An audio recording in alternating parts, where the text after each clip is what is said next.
Welcome to Two Giant Goofballs, a New York Giants podcast. Are you a goofball that loves Giants football? If so, sit back and relax as we talk about the team that both excites and frustrates us so much.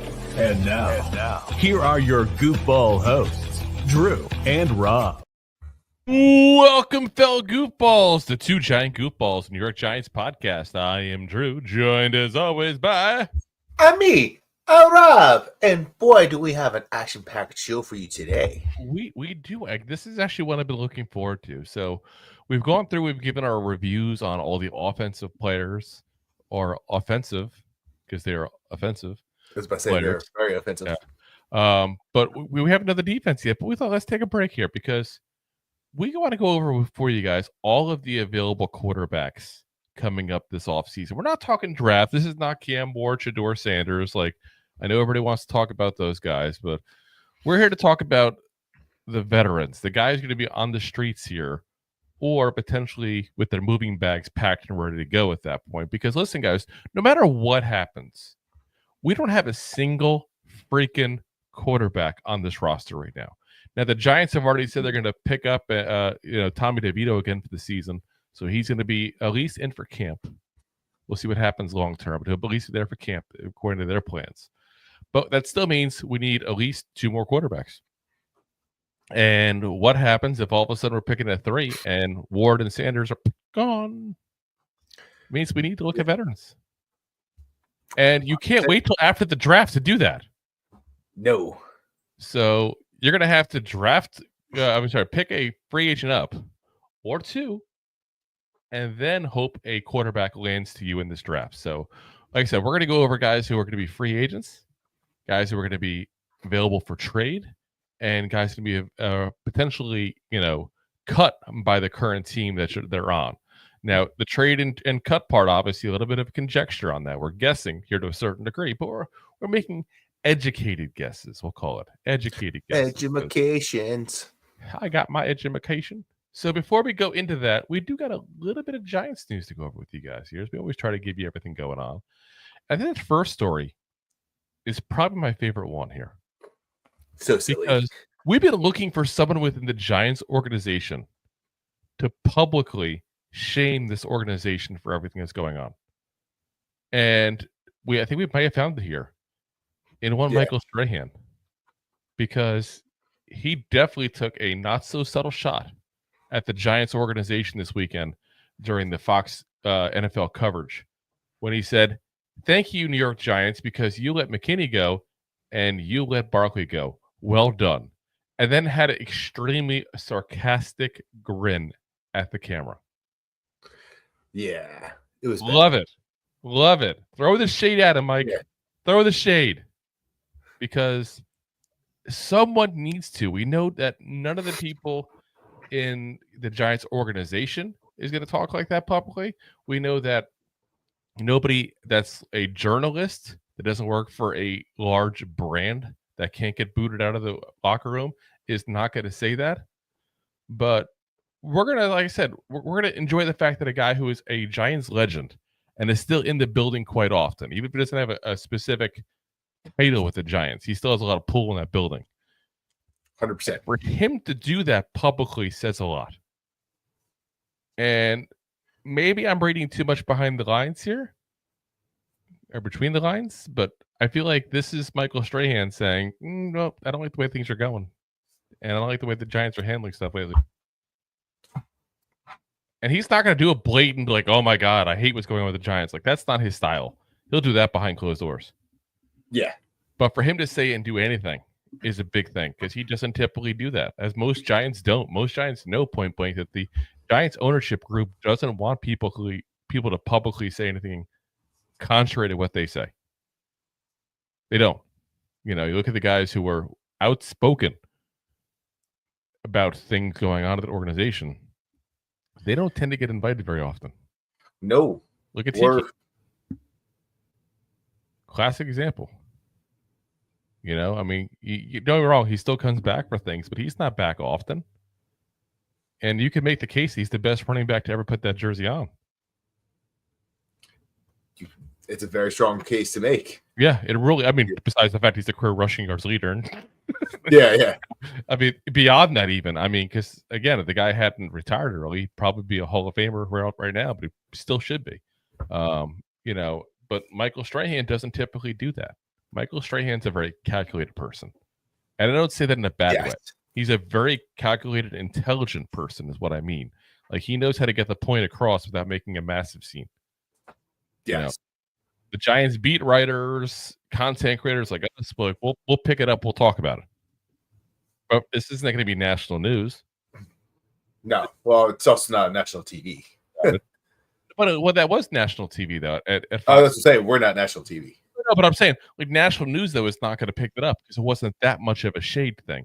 If he had gone on the stage and said, yeah, Giants let go McKinney and Barkley, that was a really dumb move on their part, like, that would be like, whoa, hold on a second here. But a slight sarcastic statement, look. Yep.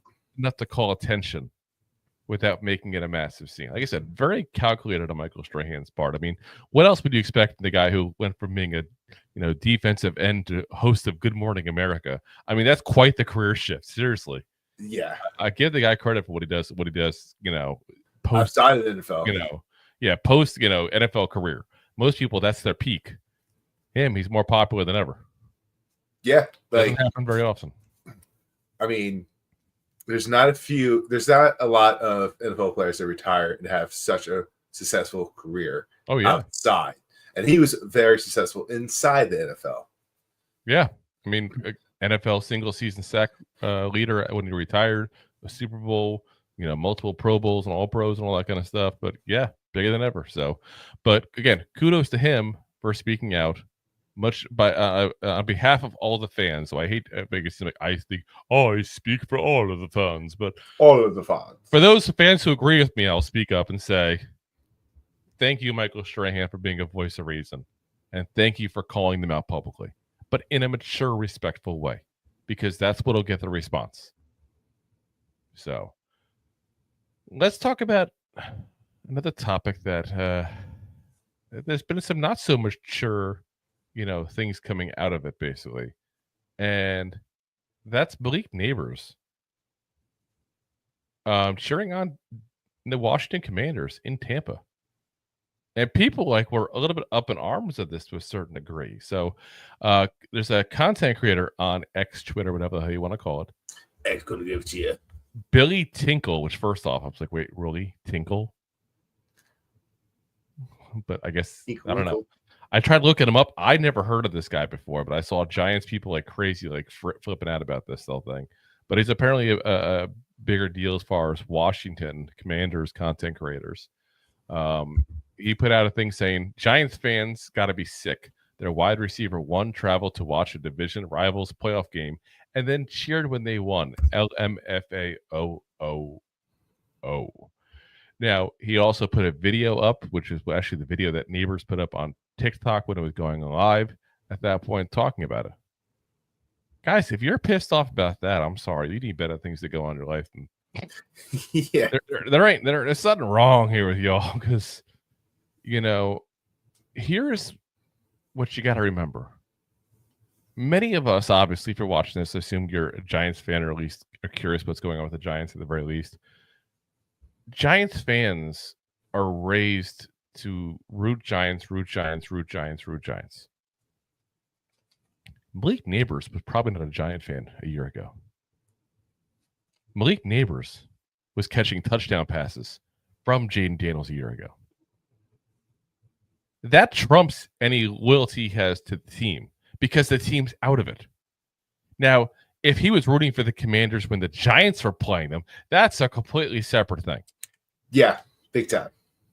I have no problem with him rooting for the Commanders and his former college quarterback in the playoffs. And by the way, Brian Thomas Jr. was there as well as the Jaguars. No one's talking about that.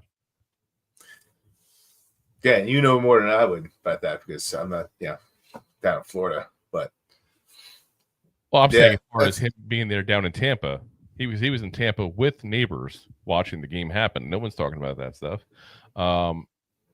And again, he's rooting for a friend of his. Yeah, there ain't nothing wrong with that. Now, if his friend was on the Cowboys or the Eagles, maybe I'd have some problem with it. We said it before. I don't hate the Commanders like I hate the Cowboys and the Eagles. I think I win a Super Bowl and I wouldn't even be upset. I really wouldn't. That's the scary part. Because they've been so bad for so long. It's been 30 years. Yeah. My thing too is like, listen, like, yeah, him and Daniels, Jayden Daniels, they have a long history together. Like, if it wasn't for him being as good as he was, and like the both of them, they both want to be drafted as high in this where they were. So yeah, it's okay that they're rookies and they're still root for each other. That's your friends, because you guys help one another get to the spot where they're at, where they're able to get picked number 2 and number 6 overall. You know, I think you can also look at it and say, like, we've had some comments in the past that Malik Nabers has said, I'm like, maybe you don't say that. Like, that not sounding the most team friendly. Well, you know, they say actions speak louder than words. Here's him supporting an ex-teammate of his. And people are complaining. That, to me, says a lot about who he is and what kind of relationships he developed at this time at LSU. Yeah. So, like I said, no problem with it whatsoever. Anybody who's upset needs to stop being upset and worry about everything else going on in Giants land. We have plenty of issues going on. There's a lot of things to be upset about. Yeah, this is so bottom on the totem pole. It's not even freaking funny. So, like I said, not worried about it in any way, shape, or form. So, all righty. One last bit of news here before we get to the quarterbacks. We got to talk about Shane Bowen. The report now is that Shane Bowen is staying put. We talked about it before where there's been some talks about him potentially heading out the door after just one season, partially because he might want to go work for Mike Vrabel. And that's what we thought, you know, it more than anything else was he might go, okay, you know, let's see, I'm really working out here. Got a lame duck coach over here. Maybe I go to New England and, you know, be their defensive coordinator. But apparently that's not going to happen. Mike Garafolo of NFL Network on Twitter X, whatever the hell you want to call it, said, to be clearer on Giants DC Shane Bowen. My understanding is Brian Dable is moving forward with him as his coordinator. My best read on it as of now is he remains in that role in East Rutherford in 2025. So, fancy way of saying he ain't going anywhere. Yeah, pretty much. Let's call it like it is. You know, and the question's still in there. I mean, Mara, this was Mara last week when he announced that he was keeping, Dable and Shane. He said, quite frankly, I didn't think our defense played very well this year at all. I know that when you have an offense that performs like that, you're putting more pressure on your defense, but we need to make improvements there. I'm tired of watching teams go up and down the field on us, so I think it has to be addressed. I think we need some more depth in the offensive line, but the number one thing certainly is the quarterback. But why would you go off? Again, we've been said before, guys. We're probably the most Shane Bowen-friendly podcast, news content, Giants content creator, whatever the hell you want to call us, of all of them. I said it before, but I'll repeat again. You get a crappy defensive line minus Dexter Lawrence. You had a kid thrust into CB1 who was nowhere near ready. And no depth behind him whatsoever. And what do you want this guy to do? Oh, yeah, and by the way, his defense is having to deal with having the worst offense in all of football on the side of the ball. Yeah. We were leading the NFL in sacks at one point. Before all the injuries happened, we were mid in points per game. Mid, which I know it doesn't sound great. But when you're average defense with the worst offense in the league, you got a pretty good defense. That's saying something. So, again, don't blame Shane Bowen. Blame Joe Schoen. Blame blank. Because he let those holes be there. He let those holes stay there. And he created issues by not addressing things like he should have, point blank. And we could have. We could have very easily. I know people say, oh, the cap space. The cap space is BS, guys. I'm sorry. Absolute BS. You know, you can go ahead and fix a lot of what's going on with the defense by putting a little money into a couple positions and getting a legit corner, getting a defensive line, and all you had to do was go ahead and restructure somebody at that point to do it. Which I know they keep saying they don't want to do, but we all do it. Every team does it, guys. Every single team does it. So, as we got Big Blue in the Bronx checking in, by the way. It's a big blue. If you guys haven't already, like the channel, like it, subscribe it, subscribey. He says, I dislike Bowen and the talent are great, in quotation marks, GM brought in. I do also blame Dable because he decided to be an a-hole to Wink and then had his fifth choice. Here's the thing. I still think the defense was better this year than with Wink. It's just I don't think the defense had the pieces that necessarily need to succeed this year. Point blank. Adoree Jackson was a year older and worse. We got rid of Nick McLeod and caused issues in his head for no apparent reason. We have the Ashawn Robinson gone at that point there. Leonard Williams gone. I mean, Wink had a lot more to cook with, guys. Yeah. Had a lot more to cook with. And again, I don't think Wink was horrible either. I'm not trying to say that. But I'm not willing to give Wink a pass when Wink Martindale had the same exact scenario unfold in Baltimore. One is a coincidence, two is a pattern. Just saying. Pretty much. You can't get along with Brian Dable. Okay, understood. Not everybody can. Can't get along with John Harbaugh or Brian Dable. Hold on a second here. There's a pattern forming. So, both of them could be a-holes. They could. All three of them could be, because that's more likely, to be honest. Most likely. Yeah, exactly. Especially when you got through DC is trying to be a head coach, thinking he knows everything. Yeah, during the season. Yep. Alrighty, guys, let's get into the quarterback talk here. And that's what y'all came for. Everybody wants to hear about the quarterbacks. So we're going to go over some quarterbacks here. We're going to start off with free agents. I will give everybody a fair warning. These are in no particular order. No particular order. So I don't want anybody thinking because they were early on, they're favorites or whatever. And there's also things that could change. Like they could be franchised, transition tagged. They can get extension before the year's up. There's a whole lot of things that could happen at that point there. So this is all people that could potentially be available. And there's not a single conversation this year in free agent quarterbacks that doesn't start with this man right here. Daniel Jones. Okay, Sam Darnold. He is. It'd be hilarious if I had him on the list. No, Daniel Jones is not on the list. But Sam Darnold is going to be, if he is available, the very top quarterback on this free agent list. Now, I personally believe, I'm going to say this right off the bat, I personally believe the Vikings will, at the very least, franchise tag him, if not extend him.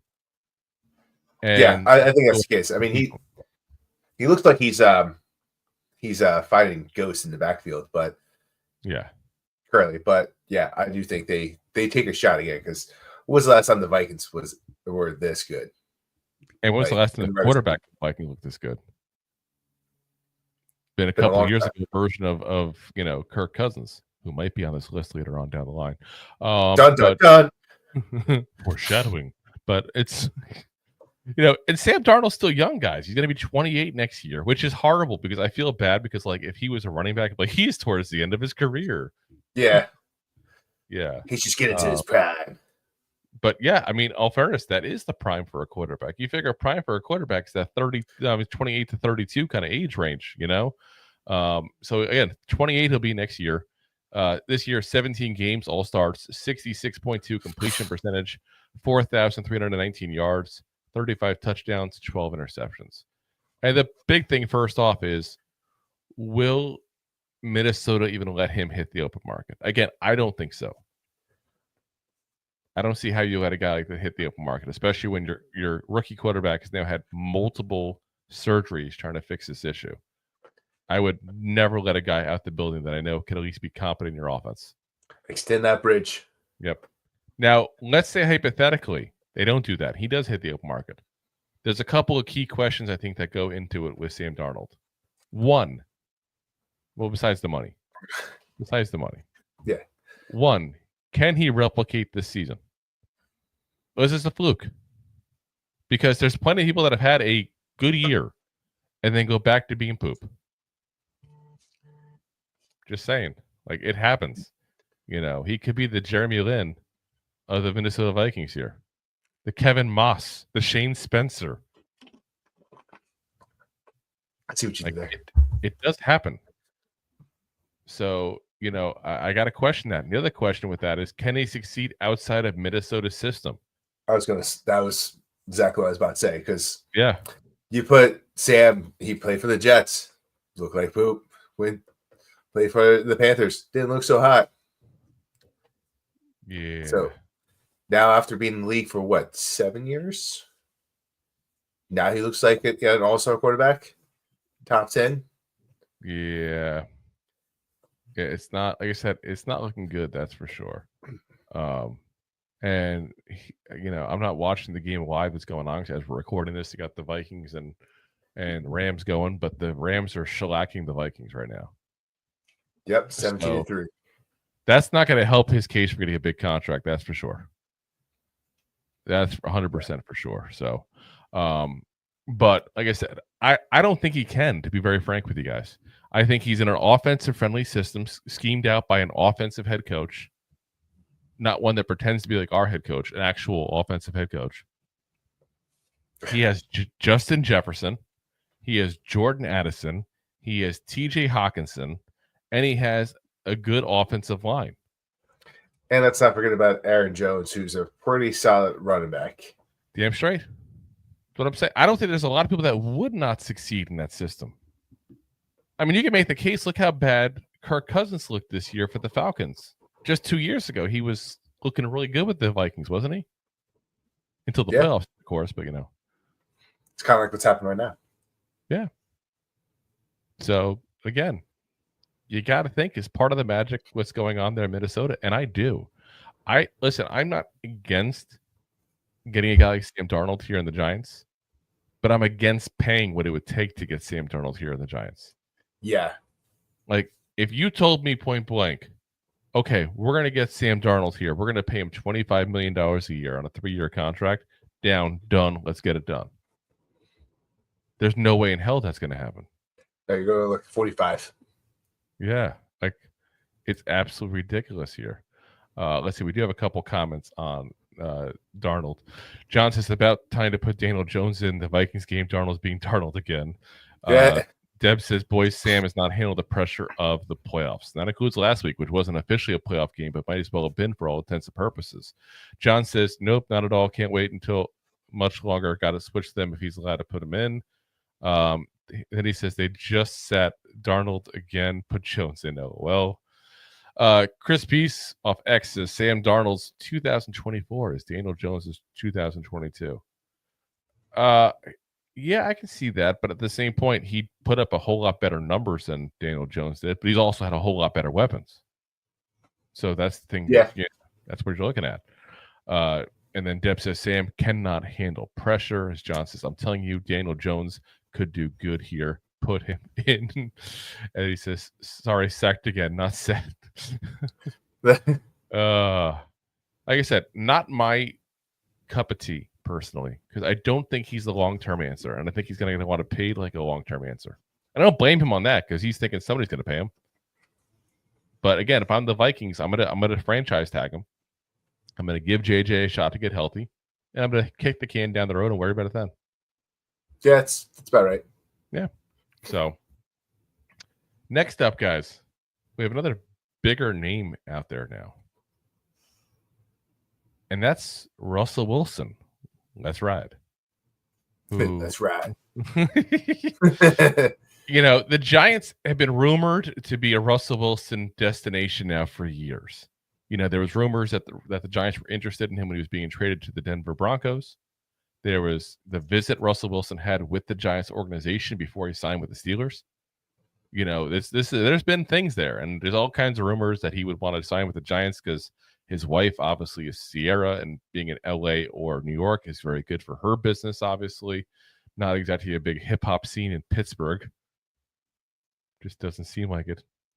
Yeah. It could be. No. So, but, again, this is a guy now that you got that's older. You got 37 he's going to be next year, guys.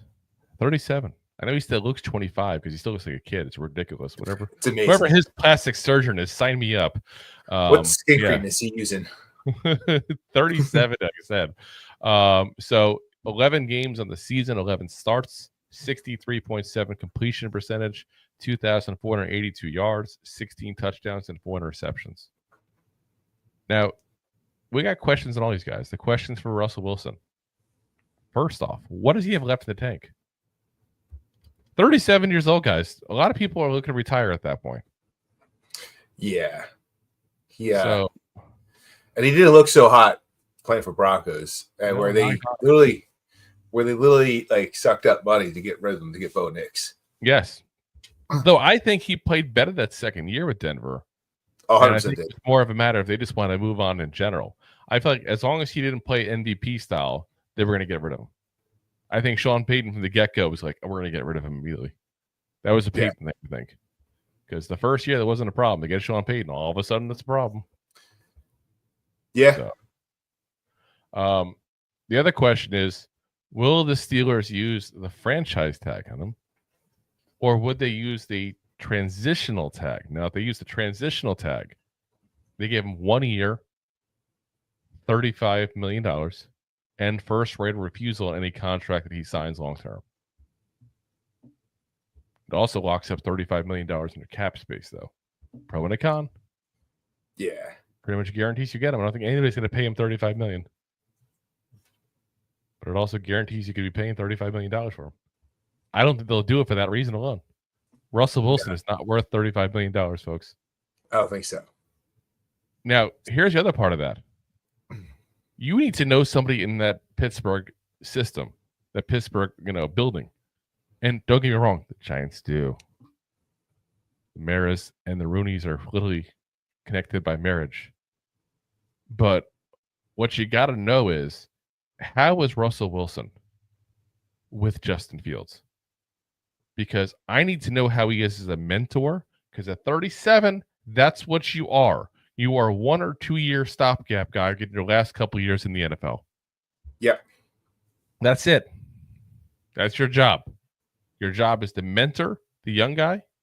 And listen, you can get a whole lot worse mentor than Russell Wilson.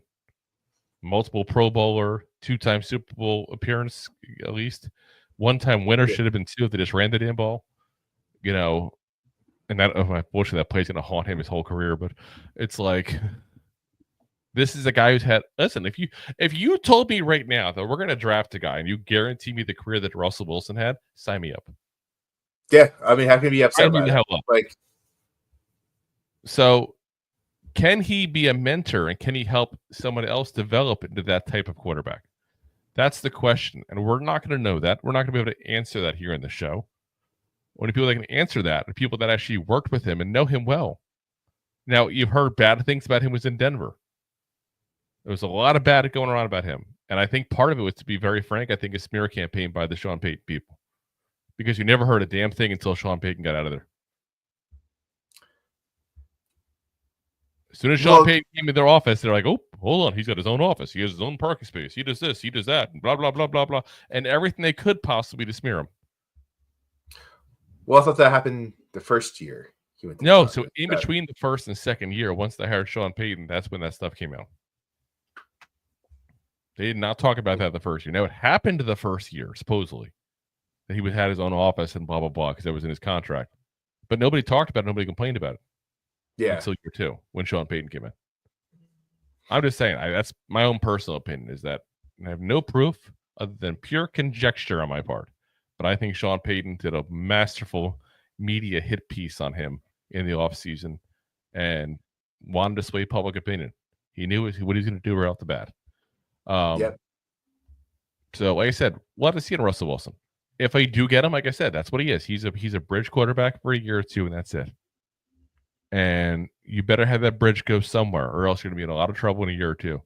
Because Russell Wilson will be just good enough to win you a couple games that you won't get a top-flight quarterback. But he won't be good enough to get you into the playoffs or even far in the playoffs if you happen to get in. We saw it this year. It's what he is at this point. It's a little bit of magic left, but not enough. Yeah. So let's talk about a guy whose career has not been so magical. Let's say the least. Yes. I told you guys, we're going to have a diverse group here. And it's Mac Jones. There he is. I don't know why he looks so fat in this picture. Mac Jones, but there he is. Turns 27 this season as well, so still a little young-ish. 10 games last year, 7 starts, 65.3 completion percentage, 1,672 yards, 8 touchdowns, 8 interceptions. And here's the biggest question with Mac Jones. Could he be fixed? Because when he came out that rookie year of his, and granted, he was a game manager. I will say it point blank. He was a game manager that rookie year. No one will ever forget the Buffalo game when he threw the ball like 4 times in that game. It was ridiculous. Yeah, it was like twice in the first half because of Snow Bowl. But then you couple that after getting Josh McDaniels, who is, let's be honest, we've all said it on the show. He seems like a jerk from everything you hear. But the guy coaches quarterbacks well. And you got rid of him, and you put Matt Patricia and Joe Judge in charge of the offense. Yeah. Matt Patricia and Joe Judge. He goes, I have an opening for offensive coordinator. Who should I hire? Let's get the defensive coordinator, the special team coordinator. That'd be a spectacular duo. Yeah. Wow. Yeah. Like, this is not, you're not cross, referencing like, I need somebody to make burgers. Let's get the cashier to go ahead and make burgers and move the burger guy down over to the doing the fries. Like, it doesn't work that way. Like, this is not that kind of job. Like, I don't understand that. I don't understand then. I don't understand it now. So I can't blame him for being ruined, because we saw how inept Joe Judge when he was here. And you can bring people on from the Lions podcast. We know enough people that do that kind of stuff. Sit there and tell you that Matt Patricia should have been nowhere near a quarterback either. But that's the voices that were in the room for him. That's the voices. I'm just saying, like, absolutely ridiculous. So, you got to ask that. Did New England ruin him? Can he be fixed? I'll tell you this, though. He's going to be cheap. That's the one really nice thing about him. He's going to be cheap. Like, if you want to bring in an extra body to compete in camp that's got some starting experience, you could do worse than Mac Jones. If you want to bring in a guy to be a starter off the bat and be your bridge quarterback till a rookie's ready, Mac Jones is probably not your guy. No. But if you're bringing him in as a group of quarterbacks, you could do worse. I'm just saying. That's where I'm at. So, but I don't have high hopes for him. That's for damn sure. I will not put those eggs in that basket. So, put the lime in the coconut. And drink them both together. Here is an interesting option. And we've talked about this guy plenty of times. For a year. We talked about him last year. Last year, before the Browns got him, we're like, it'd be a great guy to get as a quarterback. Jameis, the crab eater, Winston here. Listen, and he give you like a sermon now. As long as he is playing football and we bring him up, we're going to bring up the crab incident because it's just hilarious. But yeah, I mean, he goes to the Browns this year, plays a lot more than expected because of issues with, Deshaun Watson, something about torn Achilles now twice. He just retort. It's almost like he wasn't getting massaged and loosened up enough to go ahead and fix the problem. But Jameis Winston, he's on the downside of his peak. And when I say that with like lowercase letters peak, obviously. But he's 31 years old now. 12 games last year, 7 starts, 61.1 completion percentage, 2,121 yards, 13 touchdowns, and 12 interceptions. That's a typical Jameis Winston season. Yeah. Not the highest completion percentage, ton of interceptions, ton of touchdowns. It's what he does. He completes passes to both teams. Yeah. He throws touchdowns for both teams. It's a special skill, guys. Now, do I think he's necessarily the best bridge option? No. Do I think he's a guy that would be entertaining to have for a year while we wait for a good young quarterback? Hells to the yeah. Do I think that we should go into him with him as a starter in camp right off the bat? No. He was the guy that I thought would be perfect last year because pretty much you give DJ competition, the guy that can't throw the ball downfield. And guess who would? Jameis Winston. He'll throw you that 60-yard bomb, no problem. Yeah. He doesn't care who he's throwing to, but he'll chuck it down the field. Yeah, he'll chuck it right down the field. You know, and we said it before in the show too, where I look at Jameis Winston and I go, you know what? He is a guy who's had a lot of turnover issues his whole career. What was the knock on Daniel Jones before Dable got here? Oh, it's those turnovers. Turnovers left and right. Turnovers. So that man had more turnovers than a bakery. I'm just saying, like, it was just what he is. Apple turnovers, pumpkin turnovers, cheese turnovers, white chocolate macadamia turnovers. There was a restaurant near me that used to have those. They're very good. I love white chocolate and macadamia and anything. But anyway,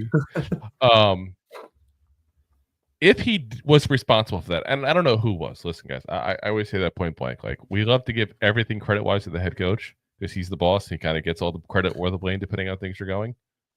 But everybody that was in that year in 22 is here. Shea Turney, still here. Mike Kafka, still here. Brian Dable, still here.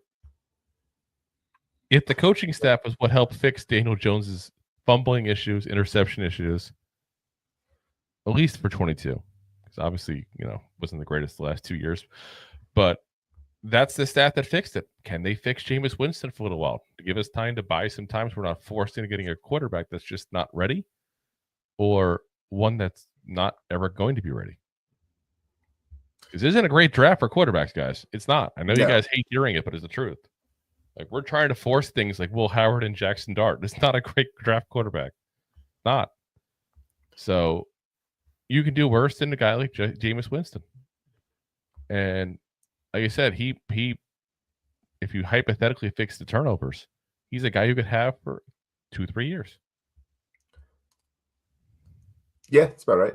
Before he really starts to downfall. So let's talk about my top option. This is my top option. A guy that I really would like to have be in the Giants uniform next year. The Red Rocket. And it's funny because we talked about this guy last year. We didn't want him. How the times have changed. Yeah. Justin Fields. That's where we're at, guys. That's the bar we're setting low. But listen, Justin Fields looked good last year, or this past season, I should say. I don't know. It's always like this that time of year. Is it last year? Is it this year? I don't know. It's the last calendar year. But he's going to be 26 years old next season. So he's still a younger guy. Hell, we had guys coming out of the draft the last couple of years that are 24 years old. So 10 games, 6 starts this year, 65.8 completion percentage, 1,106 yards passing, 5 touchdowns, and 1 interception. Oh, yeah, and by the way, don't forget the running parks. He runs 62 rushes, 289 yards, and 5 touchdowns. So the guy had literally 10 touchdowns and 1 interception. Yeah, not too shabby. No. And I'm still very, very curious as to why the Steelers benched him. I can't see it. I mean, the Steelers were played better with him as the quarterback than they did with Russell Wilson. They definitely had more scores with Russell. Did they have 4 scores? And 7 years ago, they went right to the playoffs and right out. But I mean, I'm just saying win-loss wise.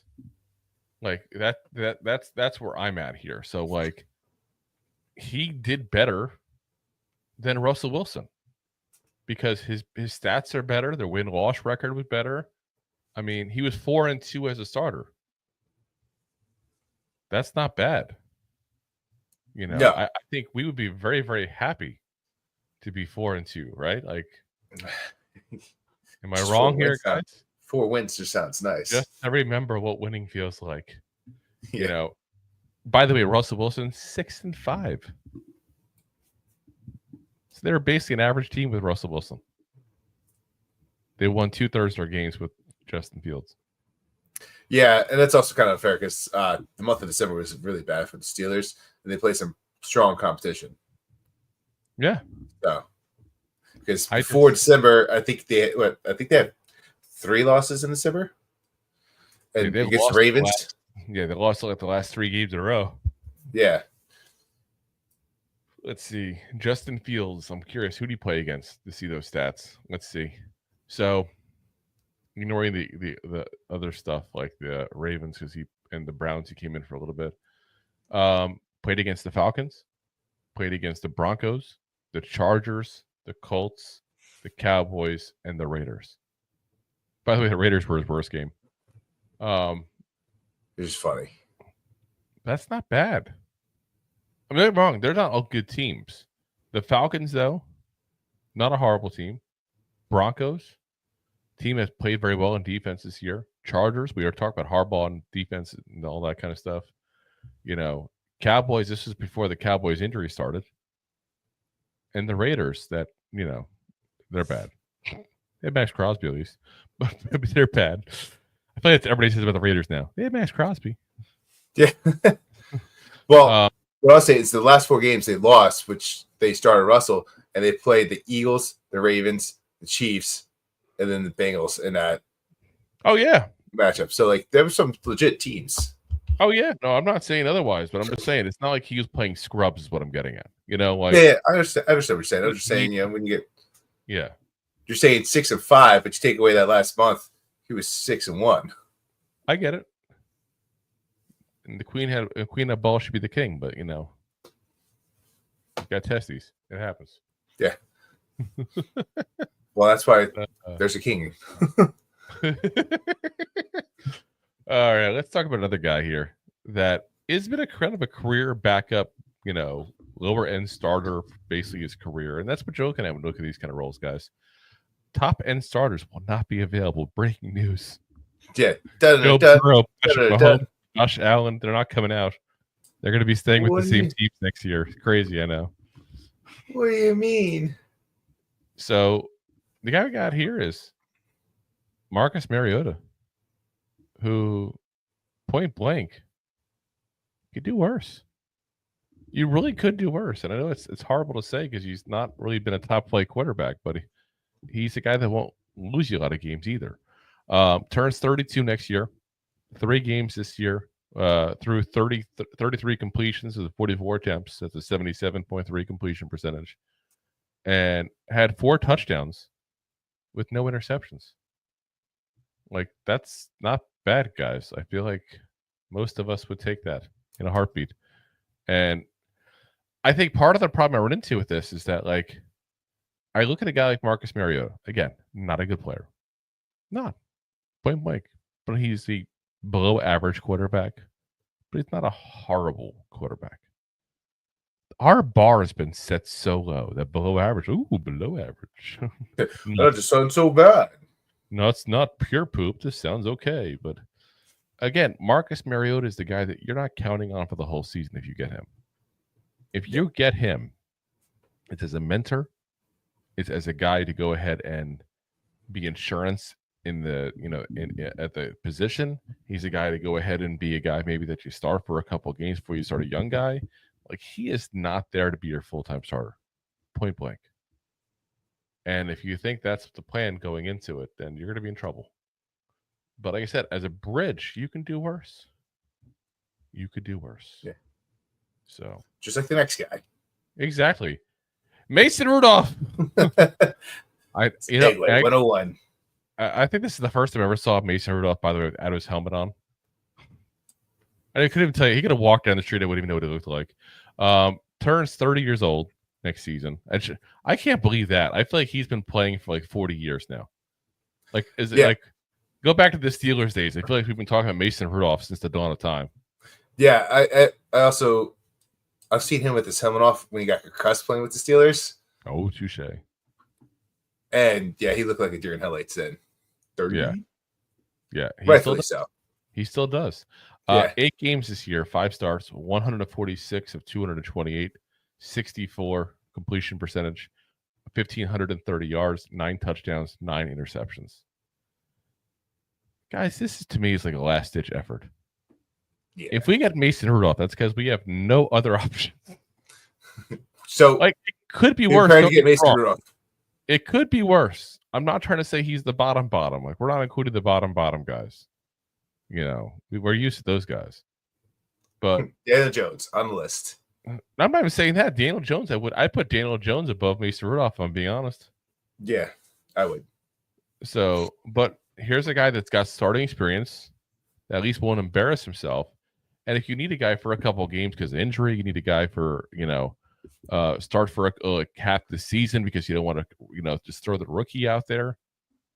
You could do worse than Mason Rudolph. You can do a whole lot better, but you could still do worse. And he's going to be cheap. He's going to be cheap. Money comes into this. It really does, and it has to. So, again, I would take him, but I would take him if he's part of the plan, not the plan. And I can't imagine with all this stuff going on with the Giants that Joe Schoen would be like, who we should get? Mason Rudolph. That guy hasn't got a fair shake. That guy's a winner. Yeah. I started it with the Titans last year. Like, yeah, I can't imagine. Right. So, like I said, but he's still a legit quarterback with starting experience that you would take as a backup, as a bridge guy for a couple games kind of scenario. So, and I think what the Giants do at the quarterback position before the draft will tell you a lot on what they plan on doing during the draft. So, we'll see if I'm right. Next up, we got the Red Ryder BB gun himself here. Oh, yes. Your favorite, Andy Dalton. The Red Ryder. The man, the myth, the legend himself here. Turns 38 years old next year, by the way. And it feels like he's been playing for at least 40 years now. 6 games, 5 starts this year. 106 of 160, so it's a 66.3 completion percentage. 989 yards, 7 touchdowns, 6 interceptions. Not good interception touchdown ratio, that's for damn sure. No. And let's not kid ourselves. His best days, which was an NFL mid, by the way, that was his best. But his best days are clearly behind him. Let's not make any, falsehoods here whatsoever. His best days are behind him. But here's what he would be. What we know he would be, just based on what he's done the last couple of years. He'd be a good mentor. Train up and groom there. I mean, look at Bryce Young after sitting behind him for those 6 games.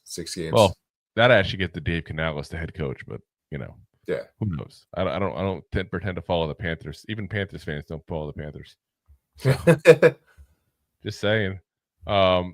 But yeah, you got a guy like that can literally come in, be a backup, be a guy that can help mentor a young quarterback. And a guy with a lot of starting experience, a lot of playoff experience from his days at the Bengals, too, at that point. And he's been around a few different offenses, and he's picked them up with no problem. So, like I said, Andy Dalton's a guy that I'd like. But if I like him, it's because I like him as a backup and as a bridge for a little bit. Same with Mason Rudolph. I can't just put those two in the same category. But the difference is the difference is Mason Rudolph stinks and Andy Dalton's just old and washed up. Yeah, that's fair. That's the difference. Like Mason Rudolph wishes he could have been the quarterback that Andy Dalton was back in the day. Yeah, we got paid a little bit. Oh yeah. All right, let's go ahead and pay the bills real quick, guys, and then we're going to get into trade targets and guys that we think might get cut there, and then we will also go ahead and get the rest of your comments as well there. So, all right, let's pay those bills then real quick. Enjoying the show? Looking for more goofball action? Consider a membership at buymeacoffee.com/2giantgoofballs. Memberships start at just $5 and give you additional goofball access. One-time support payments also available starting at just $3. buymeacoffee.com/2giantgoofballs. Oh, yeah, and let's get into those guys we draft. But before we do, guys, keep in mind, if you want to support the show, besides the Buy Me a Coffee, of course, you also got the option of sending a super chat here on YouTube. You can also send stars on Facebook or the freeway. Just hit the like, hit the subscribe, hit the share button, guys. Tell a friend about the show. We suck at marketing, point blank. We count on you all to help us out there. And we're going through a pretty big, increase in views, subscribers, and all. We thank you all for that because, point blank, again, we suck at marketing. It's on y'all. So very much appreciated for the help you've been given. And again, appreciate the help that we know y'all will continue to give. I just keep on saying y'all. I remember I got yelled at for that in the comments. Y'all. I live in Florida, goddammit. We say y'all. At least I didn't say fixin' to. That's how you know. Fixin' to say y'all. When somebody says that, it's how you know I'm actually from Florida and not somebody who moved here, which is very rare. They say it all the time. Like whenever they're like, I've been meaning to, it's I've been fixing to. I don't know why. Yeah, it's weird. It's really weird. All right, let's get into guys we could trade because they're also weird. I went there. Oh, you know what? I got one more guy actually. I was trying to tell you that. Oh, we forgot one more guy in free agency. Then we'll get to our trades. Silly me.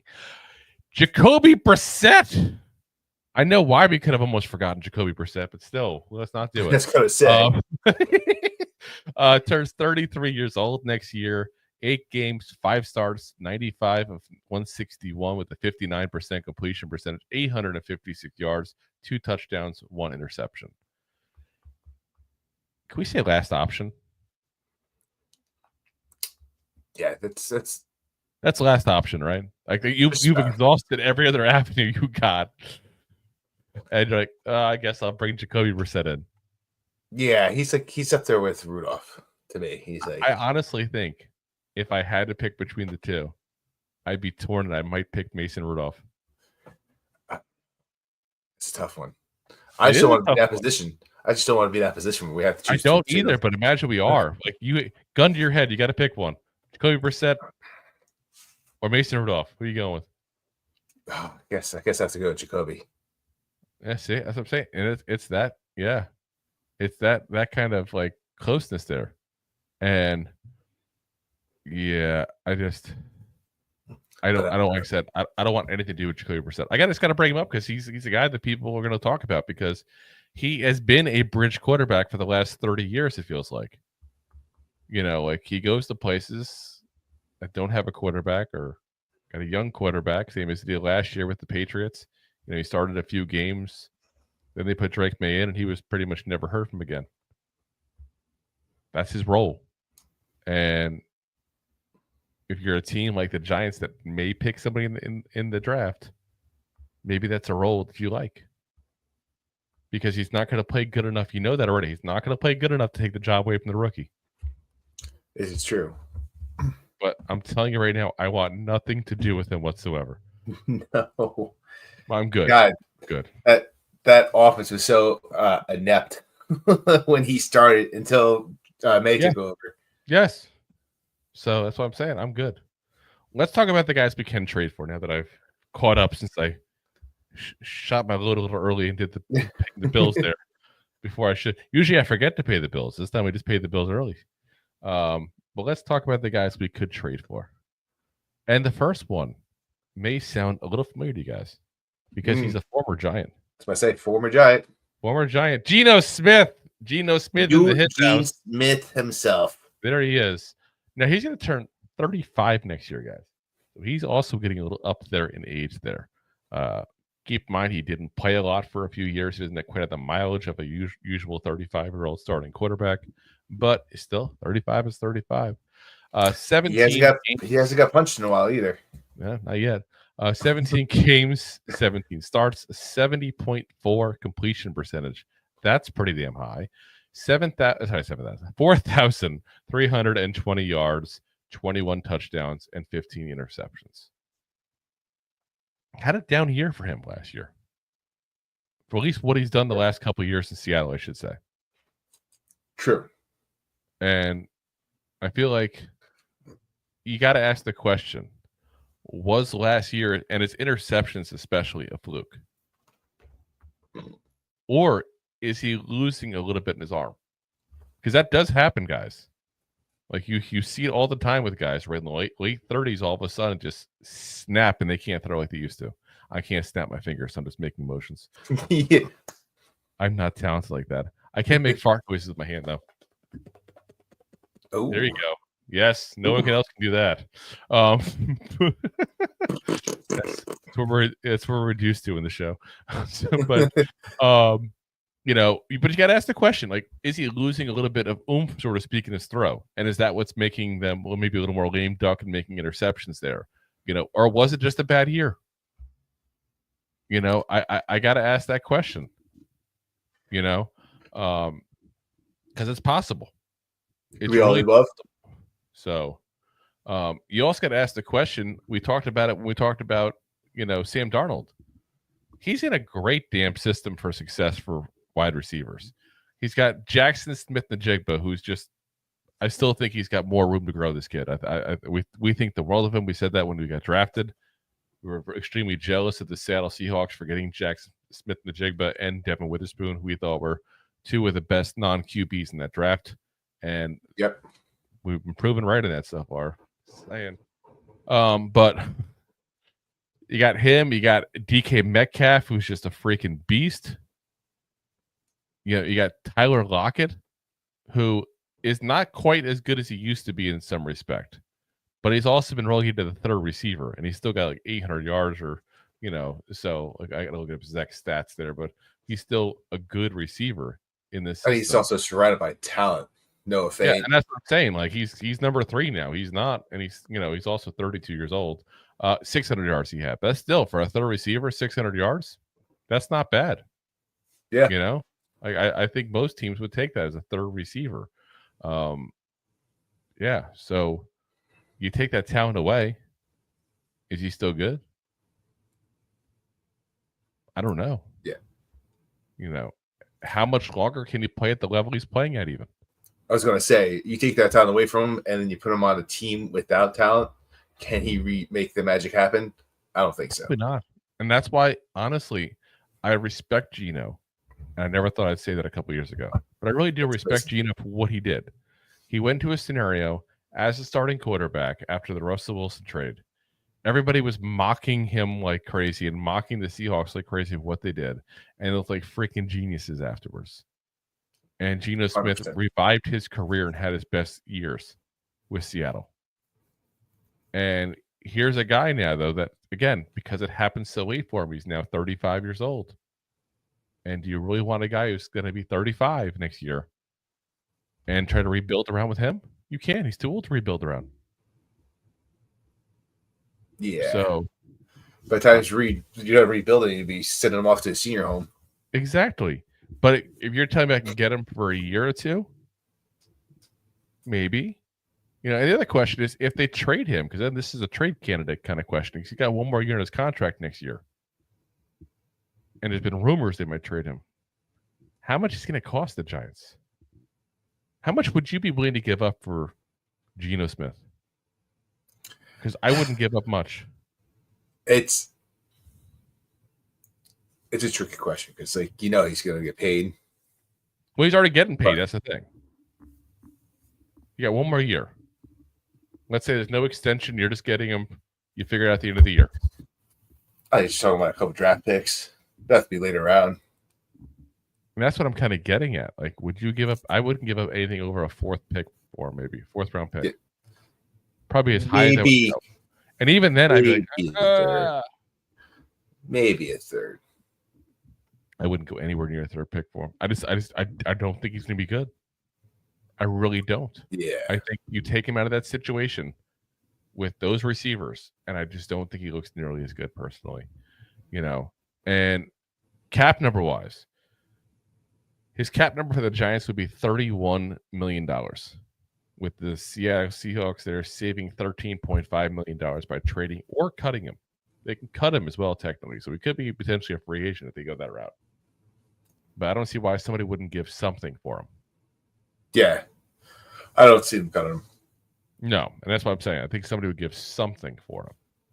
But like I said, I wouldn't give up much. I'm still not a fan of him on the Giants. I'm a fan of what he did for his career. I respect it. But I want nothing to do with him. Nope. So, all right. Let's talk about next trade candidate. Who we got one of the comments in the chats. I haven't seen you guys here. Just asked about him. And we're going right for it.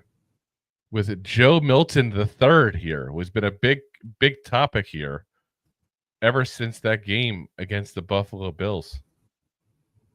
Because he did look good against the Buffalo Bills. Oh, I'm sorry, I'm going to refresh that. He looked good against the Buffalo Bill backups. Yes. That's better. That's getting lost in translation of this whole thing. One game, that's the only game he had. Didn't even start the game. 22 of 29. 241 yards. 1 touchdown. No interception.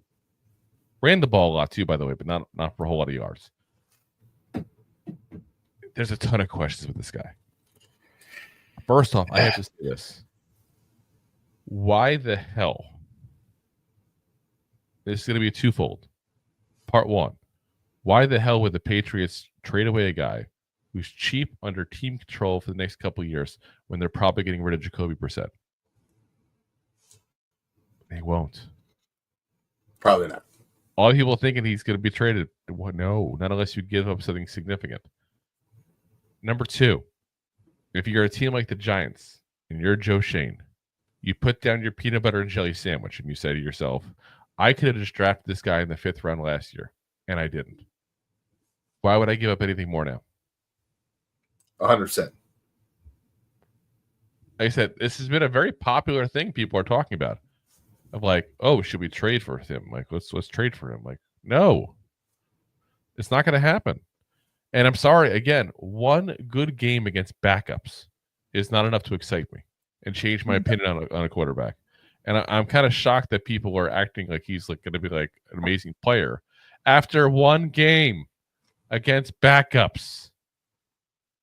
If that's the case, I mean, you go back a couple of years ago, and now he's a quarterback coach. He's not coming out of retirement. But if that's the case, though, let's go ahead and Davis Webb out of retirement. He looked great in the preseason.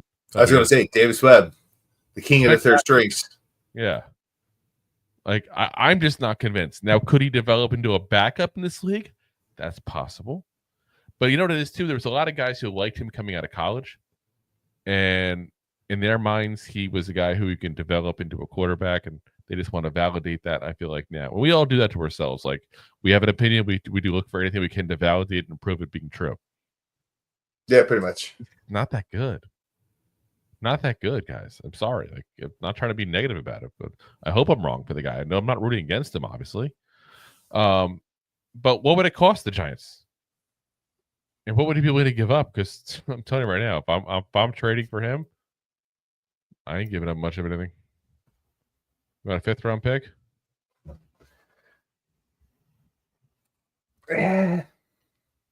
That's, I guess, yeah, that's where you would.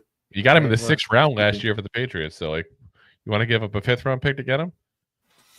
No. So you're going to be, they're going to have a higher in the round for the 5th round. No, thank you.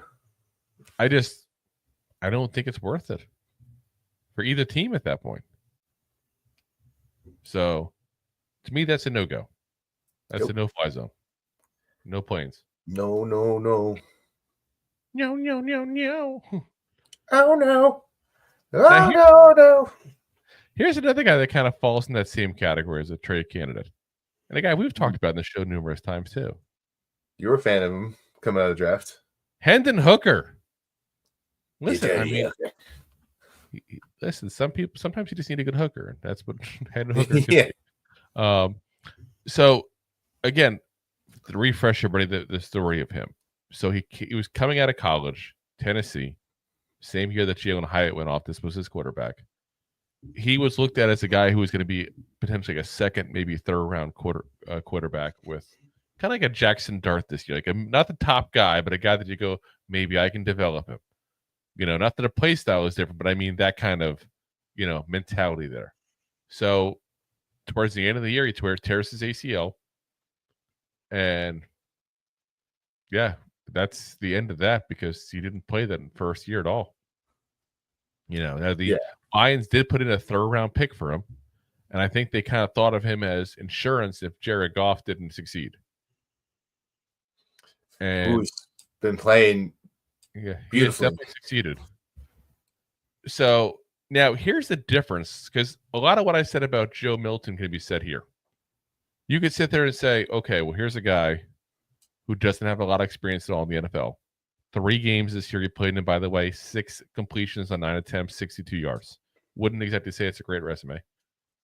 But no. Here's the thing. He's going into his 3rd year, I believe, now in the league. Correct. It's a 4-year contract. At a certain point, especially he's going to be 27 years old next year.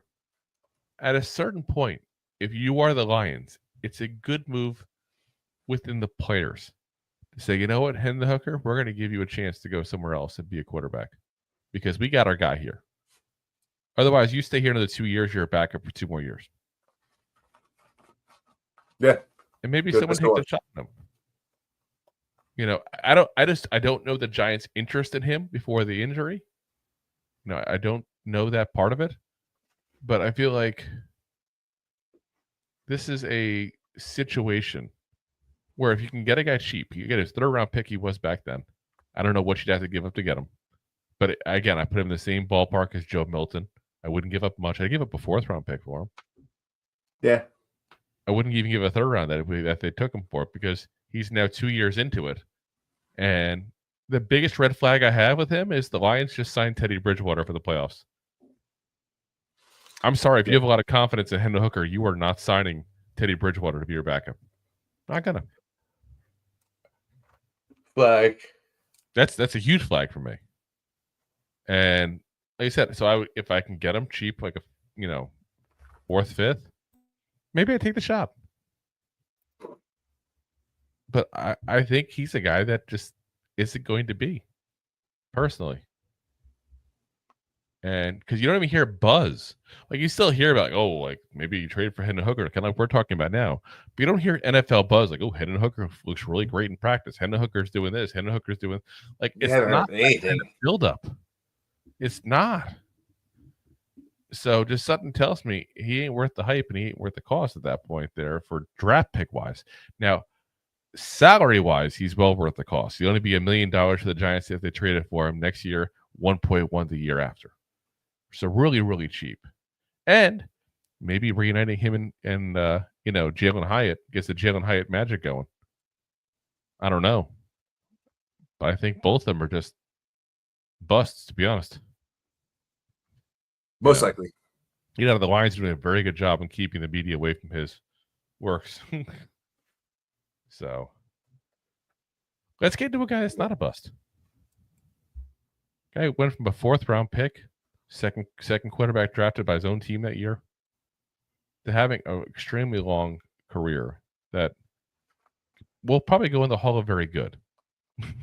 That's fair. And that's Kirk Cousins. You like that? I'm just saying, you like that? Like I should put my chain on for him. Kirk Cousins is going to turn 37 years old this year. 14 games, all starts, 66.9 completion percentage, 3,508 yards, 18 touchdowns, 16 interceptions, guys. That's the killer. The interceptions. He had 4 in one game. I was about to say he had 4 in his second to last game before Penix took over. His third to last. I think they still even gave him a couple of stops after that. That's the crazy part. It was, yeah. He had 2 more games after that. So that's where it gets the Chargers. He had 4 interceptions. But his last games, 1 interception, 2 interceptions, 4 interceptions, 1 interception, 1 interception. He had 9 interceptions in 5 games, guys. That's a problem. It's a big problem. Now, you got to look at the tape. You got to look about, what you could do with him and figure out if you think he's a good fit. I'll tell you this. If we get him, you better beef up that offensive line. That guy can't move anymore. He's a freaking statue. Yeah. And I'm not saying statuesque. No, he's just a statue. Like, he literally cannot move. You might as well call him David. That's the kind of statue he's going to be. Just to sit there, not do anything, and occasionally throw the ball. This line would not go very well with that. But you also here's a guy with a lot of experience. Here's a guy who could chuck the ball down the field. And he's also going to have the experience to do the best with Malik Nabers, with Wan'Dale Robinson, and Darius Slayton if we have him next year. I just think that if you get him, hypothetically, that you don't get him on a trade. You got to try to get him as a cut candidate because he's got a big bonus coming to him in March. They're going to look to move him real quick, or they're going to trade him. And don't forget, he's got a full no trade clause. If you were Kirk Cousins, why would you let yourself get traded when you know if you just wait a little while longer, you're going to be cut? This is true. Because it's not just a matter of picking where you want to go, because they can say, where do you want to go? Oh, you want to go here? Okay. Hey, you want Kirk Cousins? Like, they could do that. But why would you have the team you're going to go to give up assets to get you, knowing you could be gotten 2 weeks later? Yeah, assets that you could be using to improve your game. Exactly. So, yeah, I think that's what's going to happen. And they're talking all kinds of stuff publicly that the Falcons are, but, we can just hold on to Kirk Cousins to be a backup. No way in goddamn hell. They are not keeping Kirk Cousins as a backup. I'm sorry. And that's not even a saying like Kirk Cousins is so good and that's ridiculous. What I'm saying is that's ridiculous how much money you're going to pay him. His cap hit next year is $40 million, guys. 40. Yeah. Now, if they cut him, it goes up to $65 million, unless it's a post June 1st and then you break even. So that's why some people think it's going to be a trade. Because if you trade him, you save $2.5 million. Or if you trade him as a post June 1st designation, you can save $27.5 million. No one is going to trade for him, guys. It is the worst kept secret in the world that the Falcons want to move on from Kirk Cousins. Yeah. We'll give that away. Penix Jr. being on the field. Yeah. It's absolutely crazy. So, but again, if we need a guy for a year, maybe 2 years, we could do worse than Kirk Cousins, guys. And listen, again, we can do better. None of these guys that we're going to talk about this whole entire list of quarterbacks are top flight quarterbacks. That's why they're available. Because I know someone's going to go in the comment section and go, oh, you want Kirk Cousins? I don't want Kirk Cousins. I just think we can do worse than Kirk Cousins. You know? You want Mason Rudolph? Is that what you want, people? I don't want Mason Rudolph. I'm just saying, these are the options. They're not going to be glorious options. Let's call up Kansas City and make a trade, guys. Yeah. Give you my entire draft picks for the next 5 years. It's insanity. But this is where we're at, guys, because of how bad they've let this quarterback situation go. And again, Kirk Cousins is a guy you could bring in here that could do some damage some weeks, might do some damage for you other weeks, but at least he gives you a shot to win. That's more than I can say about the guys we've had the last couple of years. Yeah. More than I can say. So let's talk about a guy who's probably the most ridiculous on this list. I'm going to say that point blank. The most absolutely goddamn ridiculous on this list. But I keep on hearing people talk about it. It's not even us, guys. We're not the ones bringing this one up. We're bringing it up in this topic because of the fact that other people bring it up consistently. I've heard this one a lot, too. I have, too, like I said. And that's Aaron freaking Rodgers. Aaron Rodgers. Guys, I don't want that. I don't know about you all, but I don't want that. I want nothing to do with that whatsoever. I'm going to say that right off the bat. And guy turns 42 years old next year. 17 games, all starts this year. And if you look at the numbers, they're not bad, guys. They're really not that horrible. His completion percentage is a little low. It's 63%. But it's 3,897 yards, 28 touchdowns, 11 interceptions. Not a bad year. Listen, most Giants fans, if you tell me I'm going to get you a quarterback, he's going to put up about 3,900 yards, complete over 60% of his passes, get 28 touchdowns. Sign me up. Sign me up. Yeah, I've seen that in years. But Aaron Rodgers, I'm going to put this as nicely as I can because, again, I don't know the guy personally. He's an issue in the locker room. Point blank. That he is. He is that guy. It's like, okay, I'm going to use a really weird analogy, but I'm going to go for it. I'm going for it. Like, imagine for a second you worked at a strip club. And there's a person there that's way too old to be stripping. Isn't nearly as good as they used to be, and just doesn't quite understand that. That's Aaron Rodgers. Like Aaron but Rodgers, there's a difference. It's not the girl trying to pay off college. That girl will also probably be stripping on a Tuesday afternoon during the buffet setup. But that's where we're at. I said that's where we're at, and he doesn't recognize it, and publicly he says he does, but I just feel like in his mind he doesn't. He still thinks he's the Aaron Rodgers of 5 years ago.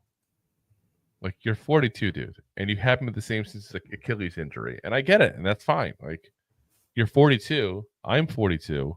Well, I should say he's 42. He's 41. He could be 42 next year. Like, I'm 42.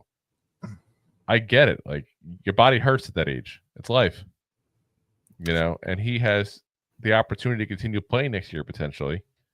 But I would not be shocked at all that if the Jets cut him, that no one picks him up. That he's the Bill Belichick of quarterbacks this year. Ooh, do him dirty. I can see that. Do you want him? I can do it. That would want him. Titans. No. Why the hell would the Titans want him? They're going to get Cam Ward first overall. You get him for a bridge. Yeah. I don't know. I think there's a lot. Do you want Aaron Rodgers to run your rookie quarterback? No, I didn't say I want them. I'm saying that's a move that the Titans would do. If us goofballs could figure that that's a bad idea, they can probably figure it out too. Just saying. Now, the Giants would have to go ahead and make him a post-June 1st cut just to save $9.5 million against the cap. Otherwise, they take a $49 million cap hit when his cap hit is currently just 25.5. Yeah, it's the way they did their contract. They just backloaded the hell out of it. That's smart. Let's backload a contract on a 40-plus-year-old quarterback. That makes sense. What could go wrong? Yeah, just paying for air. Yeah. Run. Run away. Let's go to a more realistic option, guys. And actually, I'm not against this one. I feel like people are going to go like, huh? I'm not against it. It's Derek Carr. Derek freaking Carr. Like, we could do so much worse than Derek Carr. And again, I say that because we're not going to have a great option available. Like, it's just not going to be there, guys. Like, there's no Hall of Fame Pro Bowl quarterback like lurking around the corner going, "Ooh, are the Giants ready for me? Are they ready? Can I come out now?" Like, that's not the way this works. And I think what you're going to see is you're going to see a guy like Derek Carr become available because of his paycheck at that point that he's going to get from the Saints. So his cap hit right now is $51.4 million. Cutting him, they save just $1.3 million against the cap. But post June 1st, they save $30 million, guys. The Saints are always hurting for money. That's just the way they've done things. They're always hurting for money. So I could so ahead and see them cutting him post June 1st because they need the money. You know, the new team now, if they traded him, because that's another option. If they traded him, the Saints save $11.3 million. But the new team has got to pay him $30 million in 25, $50 million in 26. And he's already said publicly he will not take a pay cut. Now, if you become a free agent, pay cut don't matter. You're going to take what you can get. You know, that's just where it's at. Open market's going to pay what the open market's going to pay. You know, this past year, 10 starts, 67.7 completion percentage, 2,145 yards, 15 touchdowns, 5 interceptions. Not horrible. So, but again, he's going to turn 34 this year. Another guy's up there in age now. So the big question comes to be, because he's never done this kind of role, would he be a good bridge option? Would he be willing to be a good bridge option? He's young enough that you can sit there and say he can still play 2-3 more years, maybe, at a decent level, potentially. Depending on what happens, you know, injury-wise. He's definitely had, nagging shoulder injury, I think, just by what he plays lately the last couple of years. But, I don't know. But I'd be comfortable giving him 3-year deal. One that is not paying him, though, nearly like he's getting paid now, like $25 million. And then say, you know what? After 2 years, I can get out if I want to. Let me pay him for 2 years. I got to be a bridge quarterback. I got to be a backup at that point if we get a rookie that excels. And, it might be a little bit of an awkward scenario in the locker room for a little bit in that. And that's why you have to know where he's at with that. You have to know that Derek Carr be like, listen, I know you're going to draft a guy. I'm cool with being the backup if that scenario happens, or I'm cool with just training him and teaching him up how to be a professional in this league. I don't know if he's ready for that yet. I don't know if he recognizes by those comments saying, why would I take a pay cut? I'm playing very good. Like, I don't know if he understands yet that he's at that point in his career. Not everyone does when it happens. But he could also be just saying those things publicly because he doesn't want to get traded. He wants to choose where he goes. And it's not going to be teams beating down the door to have Derek Carr start. Yeah. It's not going to happen. But a team like the Giants, it's a good fit. He's an upgrade. He shouldn't be too expensive if he does get cut. And like I said, it shouldn't be a big contract. But he's got to have that right mentality. That's what it boils down to. And you got to recognize you're getting an upgrade for now, but you got to have a plan for a year or two down the road because he's not a long-term answer. Yeah. Listen, we've seen what he is. Like, you've seen him play for the Raiders when the Raiders played better. You've seen him play for the Saints. Like, we know what he is. Mm-hmm. He is what we think he is. But he's also a lot better than DeVito. Exactly. And that's where I'm saying part of the reason why I say I want some of these guys, the bar's been set so low. That's what it is. So, all right, let's get in the rest of your guys' comments real quick, as you guys have, given a lot of people name-wise here. Some of them we've gone over, some we haven't. Now, I'll say this up front. Some of them we haven't gone over because point blank, we've already talked about them. We talked about the potential for trading for J.J. McCarthy. Already did a segment on that before, so I didn't include him. These are all people we haven't talked about there. Let's see here. Going back down to where we were. Let's see. Trying to make where we're at here. Okay, here we go. All right, so Chris P says Sam Darnold would be foolish to leave Minnesota. I don't disagree with you at all there. Yeah, it's 100% facts. Yeah. Chris says, would love to have Wilson this past season. Yeah.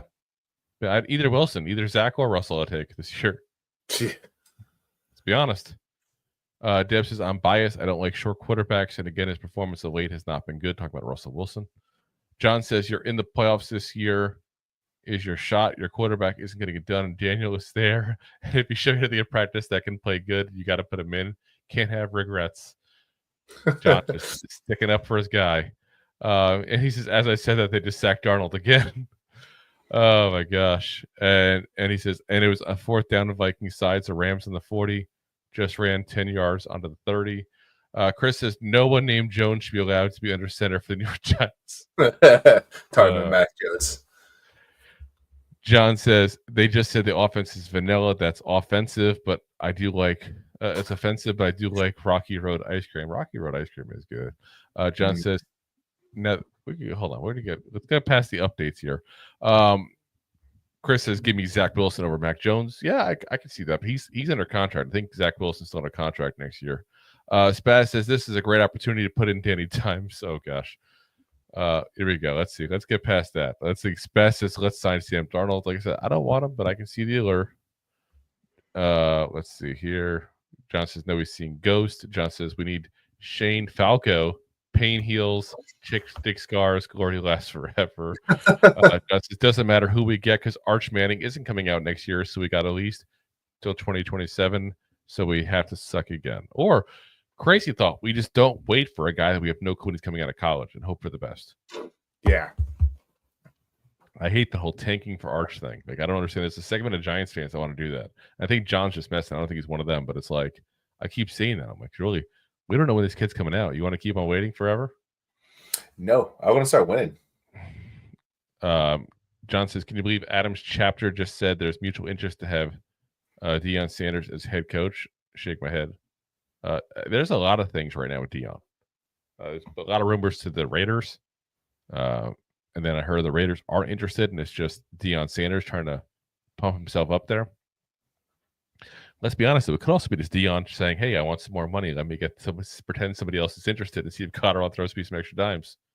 That happens all the time. Cameron says Sam Darnold might be available now. Yeah. John says, so true, Cameron, but now we don't want him. Corey says Brady makes a return. Yeah, I don't think Tom Brady's coming out. It's best to just shoot me. Corey says JJ McCarthy. Yep, like I said, we did a segment on him earlier. Stafford, Cousins. We talked about Cousins here. We did talk about Stafford way back. You can go and see that. Mariota, we talked about him. Joe Milton talked about him.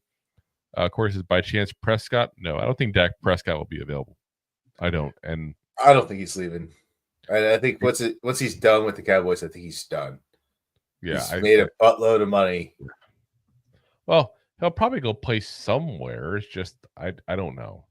He's. I mean, how old is he now? He's in late 31. 30s. That's 31. It. Yeah, he'll be 30. He'll be 32 by the time the season starts. So he's definitely starting to get to the tail end. Yeah, but he's also got a fat contract for this year, doesn't he? He's got a huge contract. He just got. 55. I don't understand the talk on him because if he just signed him, it can't be where they can get out of it very easily, and they're literally going to be paying him forever.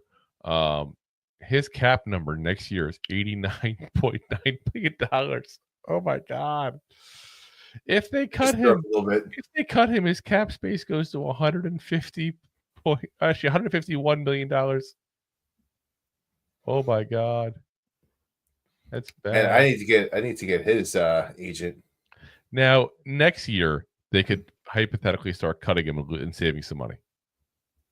But you're still got a $68 million cap hit next year, and you only save $6.6 million. Like, do you really want to save $6 million by paying $68 million? Oh God. If it wasn't for the fact that it's with the Cowboys, I'd feel bad. But because it's the Cowboys, oh my gosh, that's a ridiculous contract, and probably his last big contract to ever get. But yeah, those numbers just tell me right there that he's not going anywhere anytime soon, guys. Let's see. John says we need Jesus. Get Jameis Winston. Of course, I think draft Dart or Lar and get a veteran for 1 or 2 years, coach the rookie, and go from there. Cousins, we could have to trade a 4th rounder because we get a pick given because of Xavier. I've heard a lot of rumors with trades and Kirk Cousins. I honestly think he's going to get cut. I think he's going to do, and it's ironic we talked about Carr. Remember Carr a couple of years ago? He got wined and dined by the Jets and the Saints and a couple other teams. Like, I think that's what's going to happen. That's my personal opinion. I think that's what's going to happen. Yeah. And I think that he knows it's probably his last stop in the NFL potentially. And he's going to be very particular because of that of where he goes. But I do think, again, 1 or 2 years with him as a veteran, but hopefully it's Sanders or Ward. So Corey says, how about Carr? We do that. So we just talked about Carr. John says, I hate this. Okay, you back to the game. We're on out of the game. We're talking quarterbacks, John. We're talking quarterbacks. Yeah, there's a quarterback. Justin Fields or Milton. Justin Fields, I like. Milton, I think, is overrated by some people. Yeah. And John says, I like Milton. Ooh, look at John's actually talking about the topic. Good job, John. He says, I like Milton. He could be good, but what do we have to give up to get him? Exactly. I mean, if you can get nothing, then go for it. Corey says, Sam Howell. No, I'm good. I'm not a Howell guy. No. Craig says, Cousins can't move. Yep, got to have a better line, that's for sure. He'll be cheap. I don't know if he'll be cheap. He says that's worse than Daniel Jones. If you're talking about Cousins, I don't know. Sorry, I don't know when you put that, but yeah, no, he wouldn't be worse. Corey says Cousins has interceptions, so when he had Eli, it was 1 per game, and Cousins can and will do better with better coaches and has tons of experience in Nabers and company. Well, it's not like he didn't have weapons last year. I mean, Drake London's not a schlub. He's not, Nabers, but he's not horrible. Let's see. Craig says Drew Lock is poop. Yep, I won't say he's poop, but I don't want him here. Corey says, who is in Canada? Maybe look there. And Tavio says, hell nah. Craig, hell no, keep that poop and that circus away from the Giants. And I think he was talking about Aaron Rodgers just because he's I think so. Corey says, Canada, Vernon Abrams Jr. or Zach Carlos. I don't want anything to do with these guys. Canadian players don't typically work. For every Warren Moon, there's 100, Nathan Vorks. Just saying. Who's you talking about? A. Corey says XFL AJ McCarron or Jordan Ta'amu. I'm sorry, I don't know how to pronounce his last name because I don't know. But yeah, AJ McCarron was not good in the NFL. That just tells you how bad the XFL is. Kudos to him that he found a league that he can play well in. I'm not knocking the guy. But yeah, no. Though as long as AJ McCarron is around, I'll still remember him for the whole what was the guy on ESPN that was talking about Catherine Webb? Like salivating over her during the game. Remember? He's like, there she is, Miss Alabama. The perks of being the Alabama quarterback. And like, you can tell he was like, couldn't stand up during the telecast, probably. I'll just put it that way. That's going to say. Yeah. He was ready for his camping adventures. Johnson, Aaron Rodgers. You like that? You like that? Oh, well, no, I don't like that. Corey says, if New York Giants get Carr, then next year, 2006, get the other Manning and Carr, whoever mentors Arch Manning, 2026 Carr for 2 years could work. Like I said, I think we could do a whole lot worse than Carr. I really do think that. It's a bridge car. Elvis, Roberto, M. Did you say girl stripper? Did I? What? John says, I'd take Carr for 2 years. Be kind of cool that we both had Cars as our quarterbacks. We both? Who we both? Who's the other person? You're a Giants fan, John. I'm very confused. I think maybe he means we both have both Cars as our quarterbacks because Derek Carr, and obviously David Carr was a Giant under Eli. He was the backup for Eli for a little while. John says, there it is. Daniel Jones is starting for the Vikings. LOL, January Fool's Day. We didn't believe you anyway, John. All righty, guys. Well, that's going to call it a night for us. Appreciate you guys watching as always. As always, we are live every Monday, Wednesday, Thursday, 9 p.m. Eastern Standard Time or whenever Rob strolls in. Oh, yeah, I called you out.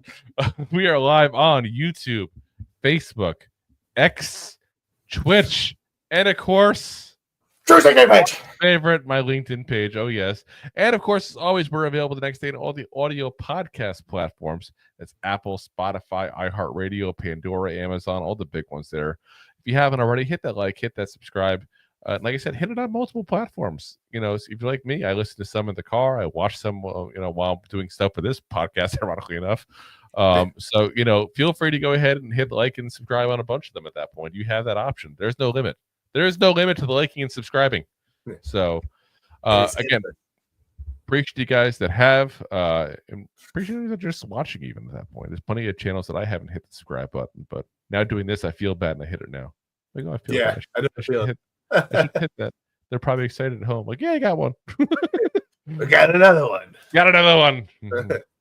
All righty, guys. We'll see you guys again Wednesday night, 9 p.m. Eastern Standard Time, where, like I said, we'll see what we talk about there. But if worst comes to worst, we'll talk about the defensive line next. And that's, not the worst topic in the world, because that's a topic that is not going to go very well for Joe Schoen's analysis, that's for sure. But it's not going to.